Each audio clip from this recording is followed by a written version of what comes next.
All right, I just wanted to create this video to kind of help guide you when, when it's a more specific problem, it's got some different things to it, and just make your life a little bit easier when you're actually working through your homework assignment. So that's the intentions here. And so we're going to take this guy, actually, do I want that guy or do I want the other guy? Let's put him back and see what, either one will be fine. It's the concept, so. All right, so the concept here that I want to run through is and we kind of did something similar to this before, is we need to look for a common factor. So before we do anything here, we need to factor this guy. And so I believe up to this point for B term, I have just used the quadratic formula. So let's just take a look at that. So in this case here, this would be my A, this would be my B, and this would be my C.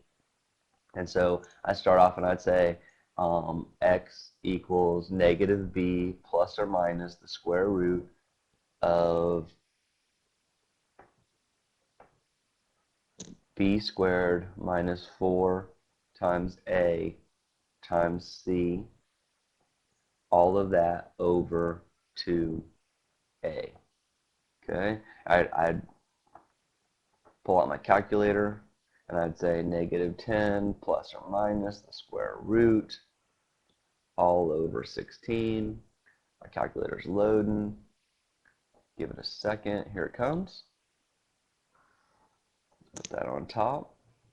Okay, so I go to my home screen. Second, quit. Clear that off. So one more time. Second, mode. Takes you back to your home screen, and then you can clear it to have a clean screen. So here's my thing. I don't plug in everything underneath the radical. I'm sorry. I don't plug in the whole entire thing at one time. I plug in what's under the radical. So what I instruct my students is, and you've heard me say this before, plug in that stuff under the radical. It's just you're less likely to cause yourself any errors. So 10 squared minus 4 times 8 times negative 25. So I know that under my radical I have 900. Way easier to deal with now, because now I can actually say, okay, well, let's take the square root, go up, grab that 900, and find out that's 30. So now what I really have is I have negative 10 plus or minus 30 over 16. And now I don't have my two solutions. I have negative 10 plus 30 divided by 16. That's a 16. And I have negative 10 minus 30 divided by 16, not negative 16, but 16. And so now I take my calculator and I do that. So I like to use my fraction bar. So remember, I hit alpha, y equals, choose number 1. And so I'd say negative 10 plus 30 over 16. And I get 5/4. And then I go back up and grab it again, and I change the plus sign to a minus sign. Make sure you're using the minus sign and not the negative sign. So make sure you differentiate between the negative and the minus. And I find my two solutions. So what that means is that if I have to take, and it's because we're using the quadratic formula, we have to actually interpret what we just calculated there. So we have our zeros right now, and we need to go to factors. So this is backwards from what we've done in the past. So we have our zeros are x equals 5/4 and x equals negative 5/2. So if you think about this, we start moving this backwards. When we go backwards one step, we multiply both sides by 4. Then we get 4x equals 5, and then we subtract 5, and we end up with 4x minus 5 equals 0, and now we're at our factor. So we do the same thing with this guy. We multiply him by 2, and look, I'm going through and showing you guys this backwards like this, totally just because this is an online class, and in the classroom, I don't show this. We just talk about how, oh yeah, remember how if you started with 4x minus 5 and you solved it, you would get 5/4? And so we kind of just visualize it.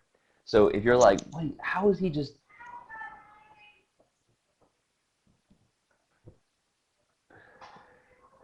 So now I'm just, like I said, sorry about that, was my wife in the background yelling, say hello.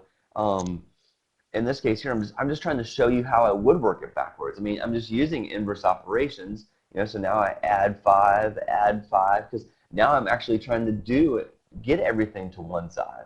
So now I have 2x plus 5 equals 0, and so once again, there's my factor. So when I come back across over here and I set this guy up, then what I really have is I have my rational function is 4x minus 5, 2x plus 5 over 2x plus 5. And the whole point here is because we're trying to determine whether or not we can cancel something. So sure enough, in this case here, we can cancel. So at this point, our equation that we're actually worried about is 4x minus 5. And so in that case there, we know that there is no vertical asymptote because our degree on top is greater than our degree on the bottom. Or I'm sorry, there's nothing on the bottom, so there's no vertical asymptote because there is no denominator for us to set equal to 0. The horizontal asymptote, well, according to our rules, if our degree on top is greater than our degree on the bottom, we're not going to have a horizontal asymptote because this particular problem would have an oblique asymptote. But remember, we're not going to calculate that. So the reason I did this video was because I wanted to make sure there are problems where you're going to need to factor. There's problems where you're going to need to simplify what's on top and simplify what's on the bottom to be able to get to the spot. So hopefully this will help you get through the factoring, get those factors set up so that way you can cancel them.